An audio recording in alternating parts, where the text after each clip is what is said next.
नमस्कार साथियों, स्वागत है आपका दिनेश अकेडमी यूट्यूब चैनल में। तो आज के इस वीडियो में हम पढ़ने वाले हैं भारत शासन अधिनियम से संबंधित। तो इसमें जो भारत शासन अधिनियम है, एक है 1909 का भारत शासन अधिनियम 1909, जिसको कहते हैं मांटे मिंटो सुधार अधिनियम। दूसरा है 1919 का भारत शासन अधिनियम, जिसको कहा जाता है मॉन्टेक्यू चेम्सफोर्ड सुधार अधिनियम। और तीसरा जो है 1935, जिसको कहते हैं भारत शासन अधिनियम। तो इस वीडियो में हम सिर्फ दो अधिनियम पढ़ने वाले हैं।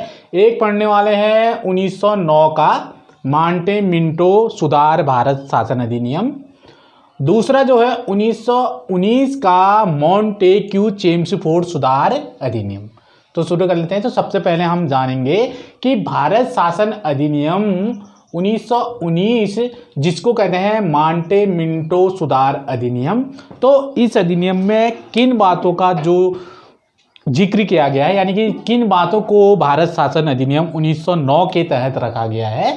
तो इसमें जो रखा गया है कि इस अधिनियम की विशेषता यह है कि इसमें जो है सांप्रदायिक प्रतिनिधित्व दिया गया था पहली बार, जो कि भारत शासन अधिनियम 1909 का मांटे मिंटो सुधार में। और इसमें जो है मुस्लिमों को पृथक निर्वाचन मंडल में प्रतिनिधित्व के लिए सीटों का आवंटन आरक्षित रखा गया था भारत शासन अधिनियम 1909 के तहत।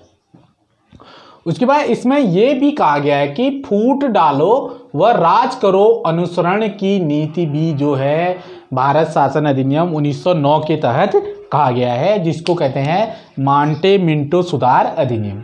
तो उसके बाद नेक्स्ट जो पॉइंट देख लेते हैं कि क्या कहा गया है, यानी कि इस अधिनियम, यानी कि जो भारत शासन अधिनियम 1909 का है, कि इस अधिनियम में केंद्रीय बजट और प्रांतीय बजट के तहत बहस करने का अधिकार, इसके तहत साथ साथ पृथक पूरक यानी कि पूरक प्रश्न पूछने का व मत देने का अधिकार दिया गया था इस अधिनियम के तहत। किस अधिनियम के तहत? भारत शासन अधिनियम 1909, जिसको मांटे मिंटो सुधार अधिनियम कहते हैं। यानी कि इसमें जो है केंद्रीय बजट प्रांतीय बजट के तहत बहस करने का अधिकार, और उसके बाद साथ साथ इसमें जो पूरक प्रश्न हैं उनको पूछने का अधिकार, और जो है मत देने का अधिकार इस अधिनियम के तहत दिया गया था। तो उसके बाद इसके नेक्स्ट पॉइंट में क्या कहा गया है कि वायसराय की कार्य प्रणाली परिषद, यानी कि जो वायसराय है उसकी कार्य प्रणाली परिषद, और मैं पहले भारतीय जो थे सत्येंद्र नाथ सिन्हा को विधि सदस्य नियुक्त किया गया था इस अधिनियम के तहत। यानी कि जो भारत शासन अधिनियम 1909 का है, तो इसके तहत जो है वायसराय की कार्य प्रणाली परिषद में पहले भारतीय जो थे सत्येंद्र नाथ सिन्हा को विधि सदस्य नियुक्त किया गया था। तो उसके बाद नेक्स्ट जो पॉइंट है इस अधिनियम में, जो भारत शासन अधिनियम 1909 का है, तो इस अधिनियम में यह अधिनियम अरुडेंट कमेटी की रिपोर्ट पर आधारित है। यानी कि जो भारत शासन अधिनियम 1909 का है मांटे मिंटो सुधार अधिनियम, तो ये जो है अरुडेंट कमेटी की रिपोर्ट पर आधारित है यह भारत शासन अधिनियम 1909 का। तो ये जो है भारत शासन अधिनियम 1909 है। तो नेक्स्ट जो अब देख लेते हैं कि भारत शासन अधिनियम 1919, जिसको कहते हैं मॉन्टेक्यू चेम्सफोर्ड सुधार समिति। तो इसमें क्या कहा गया है इस अधिनियम में, तो वो देख लेते हैं। तो इसकी विशेषता यह थी कि प्रांतों में जो द्वैध शासन है, प्रांतों में द्वैध शासन प्रणाली की शुरुआत हुई थी इस अधिनियम के तहत, 1919 के अधिनियम के तहत, जो कि मॉन्टेक्यू चेम्सफोर्ड सुधार समिति है। और इसके जो प्रांतों में द्वैध शासन जो प्रणाली शुरू हुई थी इस अधिनियम के तहत, तो इसके जनक माने जाते हैं लियोनस कार्टेस को माना जाता है द्वैध शासित प्रांतों में द्वैध शासित अधिनियम का जनक। उसका नेक्स्ट पॉइंट में क्या कहा गया है इसमें कि प्रांतीय विषयों को दो भागों में बांटा गया है। यानी कि जो प्रांतीय विषय हैं इनको दो भागों में बांटा गया है। एक है हस्तांतरित विषय, दूसरा है आरक्षित विषय। और फिर जो आरक्षित विषय है, आरक्षित विषय को जो है प्रशासन वायसराय के अधीन था, यानी कि जो प्रांत आरक्षित विषय है, यानी कि जो प्रांतीय विषय हैं उनको दो में बांटा गया था, हस्तांतरित विषय और आरक्षित विषय। तो इसमें जो आरक्षित विषय है इसका जो प्रशासन वायसराय के अधीन में रहता था आरक्षित विषय का। तो उसके बाद नेक्स्ट पॉइंट देख लेते हैं कि क्या कहा गया है भारत शासन अधिनियम 1919 के तहत। तो इसमें जो है इस अधिनियम के तहत 1926 में जो ली आयोग था, यानी कि 1926 में ली आयोग की सिफारिश पर लोक सेवा आयोग की स्थापना की गई थी। यानी कि कौन से अधिनियम के तहत, यानी कि जो इस अधिनियम जो 1919 का है, फिर उसके तहत 1926 में जो ली आयोग है की सिफारिश पर लोक सेवा आयोग की स्थापना की गई थी।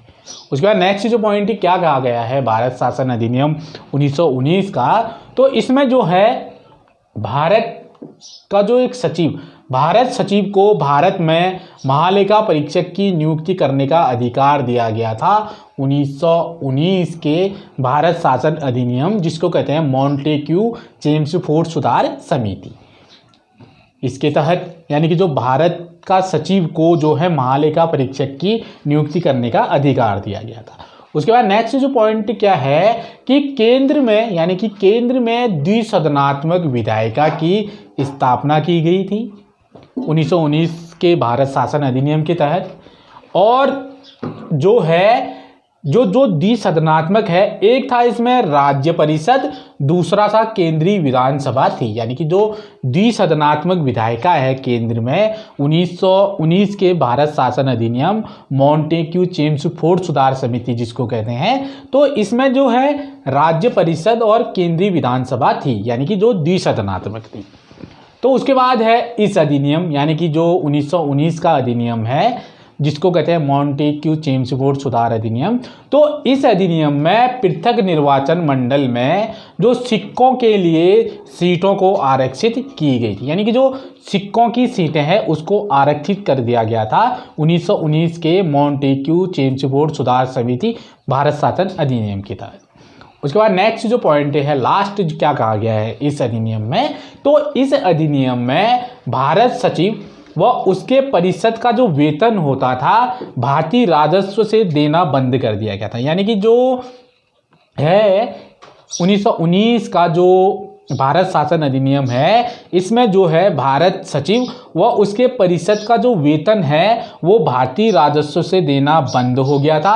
और फिर जो है इनका वेतन कहाँ से दिया जाने लगा, तो जो इनका वेतन जो है ब्रिटिश राजस्व से दिया तो ब्रिटिश राजस्व से निर्धारित किया गया था इनका वेतन। किनका वेतन? भारत सचिव और इसके परिषद का। तो ये था मेरा आज का टॉपिक भारत शासन अधिनियम, जो कि एक 1909 का है, जो कि अभी हमने सबसे पहले 1909 मॉन्टेमिंटो सुधार अधिनियम कहते हैं जिसको, यानी कि इसको फूट डालो और राज करो की नीति भी कहते हैं। तो इसमें हमने कुछ पॉइंटों को जो मेन है तो जो है हमने पढ़ लिया है। उसके बाद मैंने बताया आपको भारत शासन अधिनियम